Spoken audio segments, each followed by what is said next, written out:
All right, so today we're actually going to be talking about wheelbase, and there's a few different things that I wanted to talk about. Specifically, I wanted to talk about changing your wheelbase through a deck versus through the trucks. There is a big difference between the two, other than the fact that you're just using different trucks, and I kind of just wanted to go over that. So for those of you that do not know, wheelbase is the measurement between your trucks. It's the inside bolt to the inside bolt where they mount. On a typical board, you're going to find them to be about 14 and a quarter. If you go down in width, so more on the 7.75, 8 scale, which, when was the last time you saw a 7.75, right? Anyway, those are usually about 14, but you can see them range all the way. I saw one the other day with a 13.9 all the way up to like a 14.5. That's usually right around where they sit, but there's two different kinds of wheelbases. There's your deck wheelbase, which this one on this board is 14 inches. And then there's your axle to axle wheelbase. And this is usually around 17 and a quarter. This I refer to as true wheelbase because this is actually what you're feeling on the board. So now you might say, you can change your wheelbase based on your trucks? Yes you can. Depending on the brand, your truck will sit more out or more in. Like for instance, Aces are the furthest ones in, whereas Thunders are the furthest ones out. And this is going to modify your true wheelbase. What's the difference between true wheelbase and regular wheelbase? Let's get into that. So a couple of things about wheelbase. It affects your turning radius quite heavily. I wouldn't say it's the most important factor for wheelbase. All it really does is it makes it so your turns are a little bit tighter. And shaving a 1/4 inch off your wheelbase isn't gonna make your board turn a whole lot tighter. You're gonna find more benefits for turning with a different set of trucks or bushings. It also affects your overall stability on the skateboard. You know, the longer and wider a board is, the more stable it's gonna feel, especially, and bushing tightness also contributes to this. Stability is important, and especially at like, if you're one that likes to bomb hills, you're probably one that's gonna like a longer wheelbase because you're gonna be a little bit more stable. And then there's all the little nuancy things about trucks. I've made a lot of videos on those. If you haven't seen any of them, I will link a few of them. But trucks are their own monster, and I would argue that most people, out of everything on their skateboard, nobody likes breaking in new trucks the absolute most. So if you want to change your wheelbase through the deck, the one thing you're going to notice is that you can change your wheelbase a lot. All right, so for instance, on this skateboard, this has a 14-inch wheelbase, and the true wheelbase is on Ventures. The Ventures offset is like 3 1/4 inches, almost exactly. I think it's 3.24. So I'm 17.24 inches on my true wheelbase. Whereas if I were to swap to Aces on this, I would be at 17.03 inches. So a whole 1/4 inch, and that makes a whole lot of difference. Anybody who's skated different boards and has a slight understanding of wheelbase, or you've skated a board and you've really liked it, and then you really dislike the next board, measure the wheelbase. I'll bet you it's different. But you'd think, oh, well, if I really like, you know, these boards, like this graphic that's 14 1/4, but I really like a 14-inch wheelbase, I can just swap the trucks and it'll make it feel like a 14-inch wheelbase. That's not really the case.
Slow landing, but I'll take it.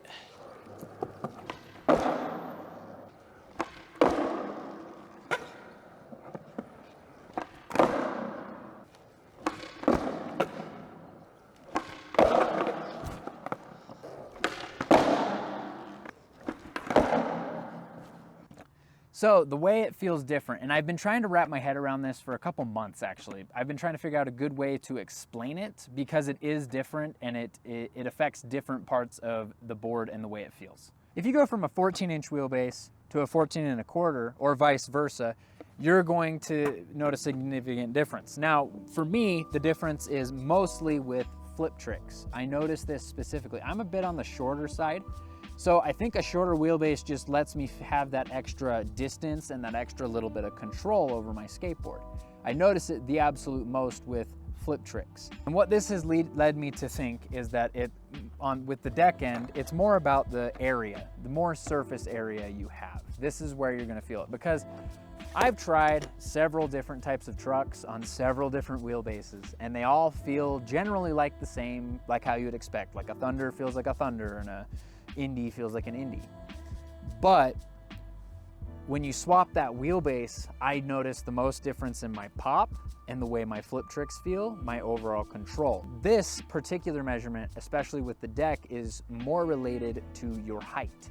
So if you're on the shorter end, maybe a shorter wheelbase is for you. Now trucks, this is where the majority of what I have to say is going to go, because there's a lot of nuancy stuff with trucks. So switching your wheelbase with trucks is gonna do a lot more than just change the stability and how your flip tricks feel, because you're changing basically the whole geometry of what's underneath the board. It messes with your pop angle, it messes with your turning, it messes with the way pinches and locks feel. It messes with a lot of different things, which is why I've been kind of trying to wrap my head around a good way to explain it. Now, while a longer wheelbase does lead to more stability, I notice the most stability difference when it comes to trucks.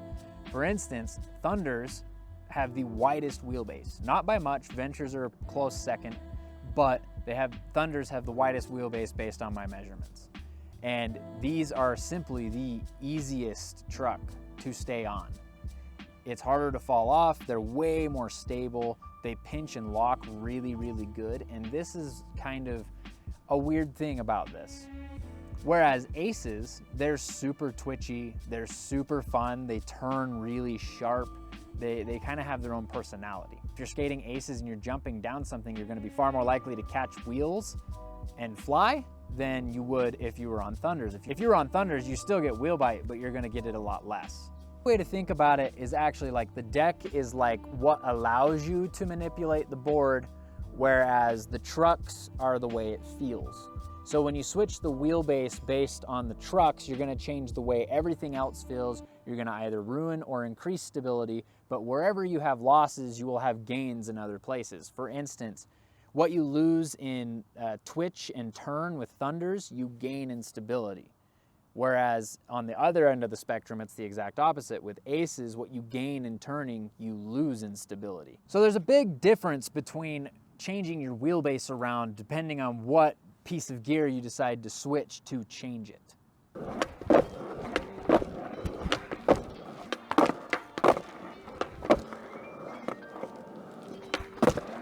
Now when I do my warm-up, I typically do all the 180s, all the shove-its, and all the kickflip, keelflip variations. That's typically how I warm up, especially lately. And then I'll throw a handful of more complicated tricks in at the end usually. Most of the time I'll just do them with lines if I'm skating somewhere like here. I just don't really ever show you guys that because nobody cares about seeing 180s.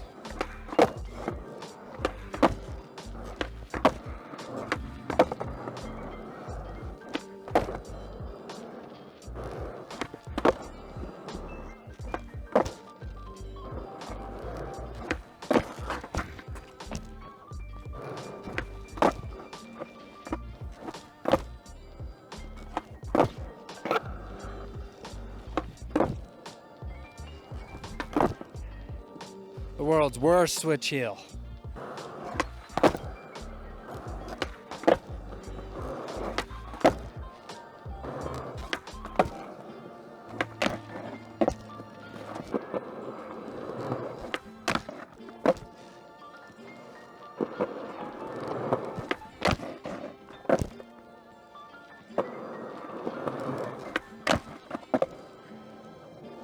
And everything feels a little differently. And in my testing, I think the greatest benefit is to actually just get used to a set of trucks and change your wheelbase based on your board. And the reason this whole thing came up is because for a while I was thinking, oh, you know, maybe if I swap the wheelbase on my deck and skate aces, it'll make everything, like it'll make more sense. And it never did. I skated a 14 1/4 with the aces, and I wasn't like, it didn't make any real difference to me. I'm skating a 17 1/4 inch true wheelbase here, whereas on a 14 1/4, I would be skating the exact same true wheelbase, which is why it kind of made sense in my head. But what it actually messed with was my pop angle, the way my flip tricks felt. It made everything feel off.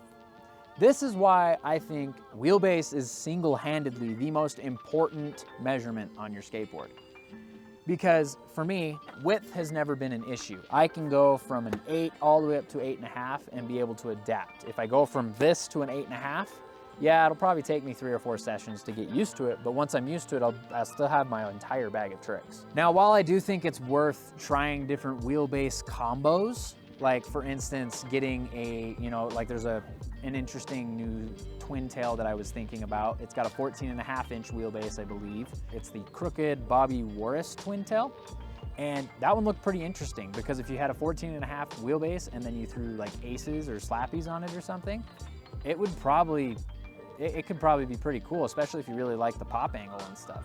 I just have never done it because I realized pretty quickly after I was doing my whole like truck bit that switching wheelbases around like that makes a difference in different ways. Anyway, hopefully you guys enjoyed this really nuanced discussion about wheelbase. If you guys enjoyed any of the video, you found any of this helpful, drop me a like, drop me a sub, helps out a lot. And I'll see you guys in the next one.